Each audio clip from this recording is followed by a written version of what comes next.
قرآن کریم کے حوالے سے آتی بھی رہی اور بیان بھی ہوتی رہی۔ ہم عمومی طور پہ کبھی کبھار قرآن پڑھ بھی لیتے ہیں اور قرآن دیکھ بھی لیتے ہیں، لیکن قرآن مقدس ہمارے اوپر اثر کیوں نہیں کرتا؟ کن کن چیزوں پر قرآن نے اثر کیا، ہم اس کو پہلے سماعت کر لیتے ہیں۔ غیر ذی روح چیزوں پر بھی قرآن اثر انداز ہوتا ہے، قرآن اپنے اثرات چھوڑتا ہے۔ غیر ذی روح جس کے اندر روح نہیں ہوتی، ہم عمومی طور پہ غیر ذی روح میں ہر اس چیز کو لیتے ہیں، جس طرح پتھر ہو گئے، پہاڑ ہو گئے، اور عمومی طور پہ یہ درخت ہو گئے، مکانات ہو گئے، ہم ان کو لیتے ہیں ذی روح میں۔ اللہ رب العزت نے قرآن کریم میں ارشاد فرمایا، لو انزلنا ھذا القرآن علی جبل لرأیتہ خاشعا متصدعا من خشیۃ اللہ، اگر ہم اس قرآن کو پہاڑ پر نازل کرتے تو یقیناً اسے اللہ کے ڈر سے پست ہونے والا، ٹکڑے ٹکڑے ہونے والا دیکھتے، یعنی وہ بھی ریزہ ریزہ ہو جاتا اللہ کے ڈر کی وجہ سے۔ معلوم ہوا قرآن کی جو اثرات، تاثیر ہے، جو قرآن کے اثرات ہیں، وہ اتنے واضح ہیں کہ اگر یہ قرآن پہاڑوں پر بھی نازل کیا جاتا تو قرآن ان پر بھی اثر انداز ہوتا۔ تو یہ مثال ہوگی غیر ذی روح کی۔ جنات ہم سے زیادہ سخت دل ہیں، تو قرآن جنات پر بھی اثر انداز ہوتا ہے۔ اللہ رب العزت نے قرآن میں فرمایا، قُلْ أُوحِيَ إِلَيَّ أَنَّهُ اسْتَمَعَ نَفَرٌ مِّنَ الْجِنِّ فَقَالُوا إِنَّا سَمِعْنَا قُرْآنًا عَجَبًا يَهْدِي إِلَى الرُّشْدِ فَآمَنَّا بِهِ وَلَن نُّشْرِكَ بِرَبِّنَا أَحَدًا۔ کہہ دیں میری طرف وحی کی گئی کہ بے شک جنوں کی ایک جماعت کان لگا کر سنا، جنوں کی ایک جماعت نے کان لگا کر سنا تو وہ بول اٹھے، بے شک یہ قرآن تو بڑا عجیب قرآن ہے، یہ حیرت کے اندر مبتلا کر دینے والا۔ یعنی ایک کسی چیز کے حسن کے اعتبار سے، اعلیٰ ہونے کے اعتبار سے یہ بیان کیا کہ قرآن جو ہے یہ تو بڑی عجیب چیز ہے۔ یہدی الی الرشد فآمنا بہ، جو سیدھی راہ کی طرف لے جاتا ہے، تو انہوں نے کہا ہم تو اس کے اوپر ایمان لے آئے۔ وَلَن نُّشْرِكَ بِرَبِّنَا أَحَدًا، ہم اپنے رب کے ساتھ کسی کو شریک نہیں کریں گے۔ یہ جب جنوں نے قرآن سنا تو انہوں نے کہا، قرآن سنتے انہوں نے کہا یہ تو بڑا عجیب ہے، اس کے اندر تو ہدایت کی باتیں ہیں، ہم ایمان لے آئے۔ قرآن سنا تو جنوں نے کہا ہم رسول پاک صلی اللہ علیہ وسلم پر ایمان لے آئے۔ اور ایک اور جگہ پہ فرمایا، وَأَنَّا لَمَّا سَمِعْنَا الْهُدَىٰ آمَنَّا بِهِ فَمَن يُؤْمِن بِرَبِّهِ فَلَا يَخَافُ بَخْسًا وَلَا رَهَقًا، اور بے شک ہم نے جب ہدایت سن لی، یہ جن کہہ رہے ہیں ہدایت سن لی، ہم اس پر ایمان لے آئے، پھر جو کوئی اپنے رب پر ایمان لائے گا تو وہ نہ تو کسی نقصان کو اٹھائے گا اور نہ کسی زیادتی کو اٹھائے گا۔ یہ جنات کی بولی ہے، یہ جنات بول رہے ہیں۔ دوسرے انہوں چارج لگا کے دے وچ لگاؤ، اس طرح کر کے دیکھو، چارج بھی لگا رہن دے وہ دے وچ، یہ تار اتنے پڑ جائے تھے۔ اور بے شک ہم نے، یعنی وہ جنہوں نے یہ کہہ دیا کہ یہ قرآن تو بڑی اعلیٰ چیز ہے، تو جس بندے نے بھی قرآن کی ہدایت کو قبول کر لیا تو نہ کسی نقصان سے ڈرے گا اور نہ کسی زیادتی سے ڈرے گا، اس کے لیے ہدایت کے دروازے کھل جائیں گے۔ پورے زمانے میں اللہ رب العزت نے اہل کتاب کی مثالیں دی۔ اہل کتاب بڑے سخت لوگ ہیں، بڑی تعداد میں انبیاء کو قتل کیا، 70,000 کے قریب انہوں نے انبیاء کو قتل کیا، اور ہزاروں کی تعداد میں ایک دن کے اندر بھی قتل کرنے کی روایات موجود ہیں۔ اتنے ڈاڈے لوگ تھے، عام بندے کو نہیں، انبیاء کو قتل کرنے والے۔ ان کے بارے میں قرآن نے فرمایا، وَإِذَا يُتْلَى عَلَيْهِمْ قَالُوا آمَنَّا بِهِ، اور جب ان کے سامنے قرآن پڑھا گیا، اہل کتاب میں سے بعض لوگوں کا ذکر کیا کہ جب ان کے سامنے قرآن پڑھا گیا، قَالُوا آمَنَّا بِهِ، انہوں نے کہا ہم اس کے اوپر ایمان لے آئے۔ إِنَّهُ الْحَقُّ مِن رَبِّنَا، کہا کہ یہ تو ہمارے رب کی طرف سے حق ہے۔ إِنَّا كُنَّا مِن قَبْلِهِ مُسْلِمِينَ، ہم تو سب سے پہلے فرما برداروں میں سے ہیں، سب سے پہلے جھکنے والے لوگوں میں شامل ہیں۔ یہ کیفیت تھی۔ اب دیکھیں سٹیپ بائی سٹیپ ہم نے سنا کہ غیر ذی روح پر بھی قرآن اثر انداز ہوتا ہے۔ پہاڑوں پہ قرآن نازل ہوگا کہ ہم تو اللہ کے ڈر اور خوف سے ریزہ ریزہ ہو جاتے، جنات کے اوپر قرآن اثر انداز ہوتا ہے، کافروں پر قرآن اثر انداز ہوتا ہے، جن میں اہل کتاب کی ذکر ہم نے پڑھا، اہل ایمان پر تو اور زیادہ اثر انداز ہوتا ہے۔ قرآن میں فرمایا ان الذین ھم من خشیۃ ربہم مشفقون، بے شک وہ لوگ جو اپنے رب کے خوف سے ڈرنے والے ہیں، اللہ کے خوف سے ڈرنے والے ہیں۔ والذین ھم بآیات ربہم یؤمنون، وہ کون ہے؟ وہ لوگ ہیں جو اللہ کی آیتوں پر ایمان رکھتے ہیں، جنہوں نے اللہ تعالیٰ کی آیات کو پڑھا، سنا اور ان پہ قرآن کا اثر ہوا۔ اور مشرکوں کی جہاں تک بات ہے، مشرکین مکہ، کافر لوگ، حضرت عبداللہ بن عباس کہتے ہیں ساجد النبی صلی اللہ علیہ وسلم بن نجمی، سرکار نے سورہ نجم میں نا یہ ایک آیت مقدسہ ہے، وہ پڑھیں تو سجدہ لازم ہو جاتا ہے۔ سرکار نے وہ آیت پڑھی وَسَجَدَ مَعَهُ الْمُسْلِمُونَ وَالْمُشْرِكُونَ وَالْجِنُّ وَالْإِنسُ، سرکار نے جب وہ آیتیں پڑھی سجدے کی، سرکار تو سجدے میں چلے گئے۔ آپ نے جب دیکھا ہوگا کہ جب ہم نماز تراویح پڑھ رہے ہوتے ہیں تو قاری صاحب کہتے ہیں یہ آیت سجدہ ہے، وہ جیسے آیت سجدہ پڑھتے ہیں تو سیدھا سجدے میں چلے جاتے، رکوع کوئی نہیں کرتے، سامی اللہ پہ کوئی نہیں جاتے، سیدھے سجدے میں۔ سرکار نے یہ آیت پڑھی تو سرکار سیدھے سجدے میں چلے گئے۔ حضرت عبداللہ بن عباس کہتے ہیں جب سرکار سیدھے سجدے میں چلے گئے، جتنے جنات سن رہے تھے وہ بھی سجدے میں چلے گئے، جتنے مشرک سن رہے تھے وہ بھی سجدے میں چلے گئے، جتنے مسلمان تھے وہ بھی سجدے میں چلے گئے۔ ہر چیز جس تک وہ آواز پہنچی تو فوراً ہی سارے کے سارے سجدے میں چلے گئے۔ یہ ہے قرآن کا اثر انداز ہونا۔ معلوم ہوا قرآن کے اندر پاور ہے، ہماری بیٹری یہاں چارج کوئی نہیں ہے، وگرنہ قرآن کے اندر تو پوری طاقت ہے۔ وہ پہاڑوں کے اوپر اثر انداز ہوتا ہے، وہ جنوں کے اوپر اثر انداز ہوتا ہے، وہ مشرکوں کے اوپر اثر انداز ہوتا ہے، میرے اور آپ کے اوپر اثر انداز کیوں نہیں ہوتا؟ آپ بھی کتنا قرآن سنتے ہیں، میں بھی کتنا سنتا ہوں، بدلتے کیوں نہیں؟ کچھ کمیاں ہیں جن کمیوں کے بارے میں آج ہم تھوڑی پوری نشاندہی ہم دیکھیں گے۔ پورے جسم کے پرزے پر بھی قرآن اثر انداز ہوتا ہے۔ ایک تو ہوتا ہے نا پوری شخصیت پہ، پرزے پر بھی۔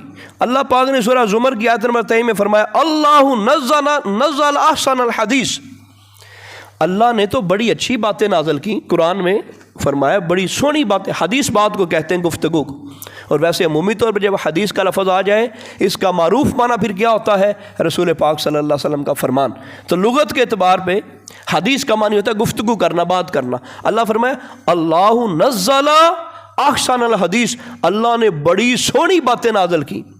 اللہ نے یعنی قرآن کے اندر فرمایا بڑی سونی باتیں نازل کی، کتابا متشابہا، بہت ساری کتابیں اس کی آپس میں ملتی جلتی ہیں، ایک دوسرے مشابہ ہیں۔ آپ نے دیکھا ہوگا کہ ایک جگہ پہ قرآن کی آیت آئی ہے، اس سے ملتی جلتی کسی اور جگہ پہ آ گئی۔ اچھا، ایک اور قرآن کے اوپر جو اعتراض کرنے والے آج بہت سارے انگریز جنہیں مستشرقین کہتے ہیں، وہ قرآن کے اوپر اعتراض بھی بڑا کرتے ہیں۔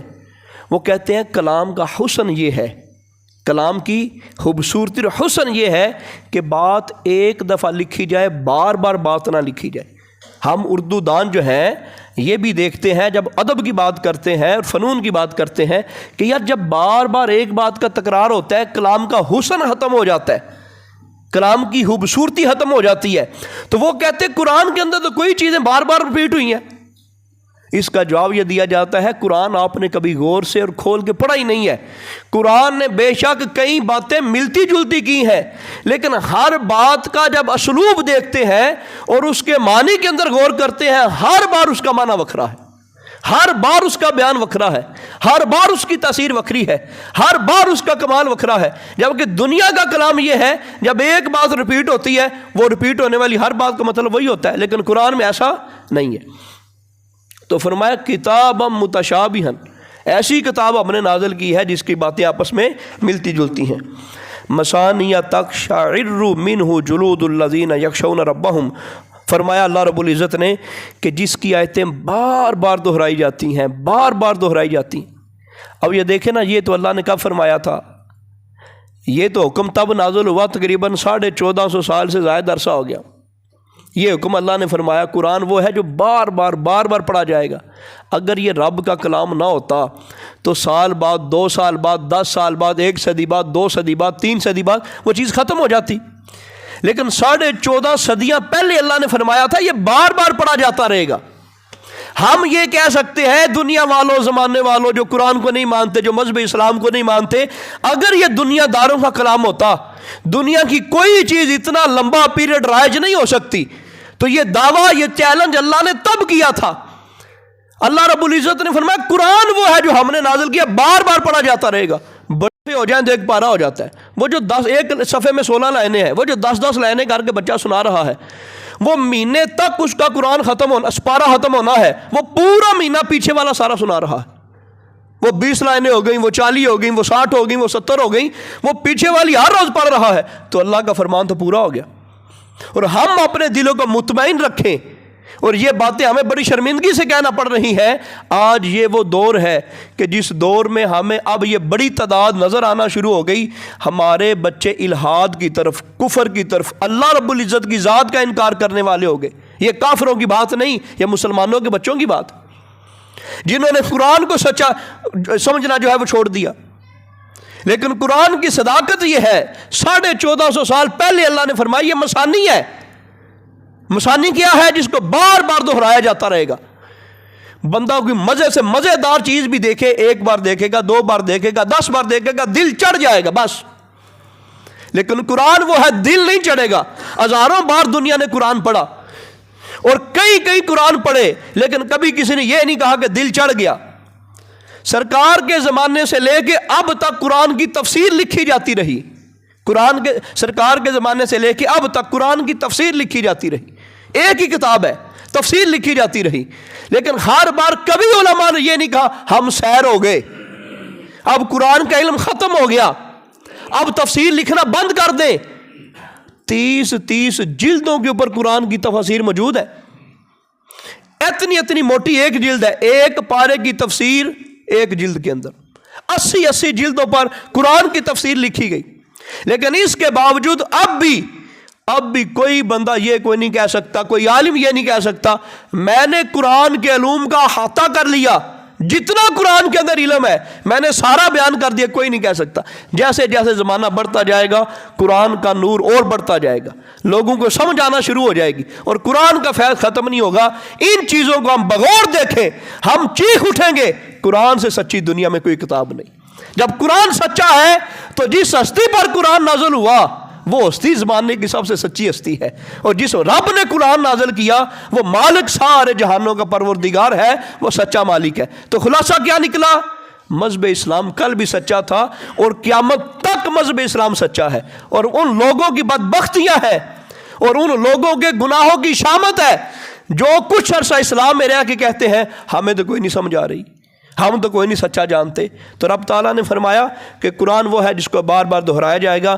ہم یہ بات کر رہے تھے, موضوع یہ چھیڑا تھا, قرآن جسم کے ایک حصے پر اثر انداز ہوتا ہے. پیچھے آپ نے پوری ڈیٹیل سن لی. جنوں پر بھی اثر انداز ہوتا ہے, پہاڑوں پر اثر انداز ہوتا ہے, ہر چیز پر اثر انداز ہوتا ہے. لیکن جو قرآن مقدس ہے وہ انسان کے ہر رگ ریشوں کے اوپر بھی اثر انداز ہوتا ہے. مالک نے فرمایا اللہ نزل احسن الحدیث, اللہ نے خوبصورت بات نازل فرمائی, کتابا متشابہن, جس کی باتیں آپس میں ملتی ہیں, مسانی جو بار بار دہرائی جاتی ہیں, تقشعر منہ جلود الذین یخشون ربہم, اور فرمایا اس سے ان کی کھالوں کے رونگٹے کھڑے ہو جاتے ہیں اللہ کے ڈر سے. جب قرآن پڑھا جاتا ہے, قرآن کا فیض اثر انداز ہوتا ہے, ایک رونگٹا, ایک بال کھڑا ہو جاتا ہے جسم کا. یعنی ڈر اور خوف اس قرآن کے نور کی وجہ سے پیدا ہو جاتا ہے. اور پھر فرمایا ثم تلین جلودہم وقلوبہم اذا ذکر اللہ ذالک ھدی اللہ یہدی بہ من یشاء ومن یضلل اللہ فما لہ من ھاد. اور پھر فرمایا یہ صرف رونگٹے ہی نہیں, جسم کی کھالیں اور دل یہ اللہ رب العزت کے ذکر کے لیے نرم پڑ جاتے ہیں. جب چیز ہی نرم ہو گئی پھر جدھر دل اس کو موڑ دو. اب دل نرم کیسے ہوگا؟ قرآن کی تلاوت کے اثر انداز ہونے سے.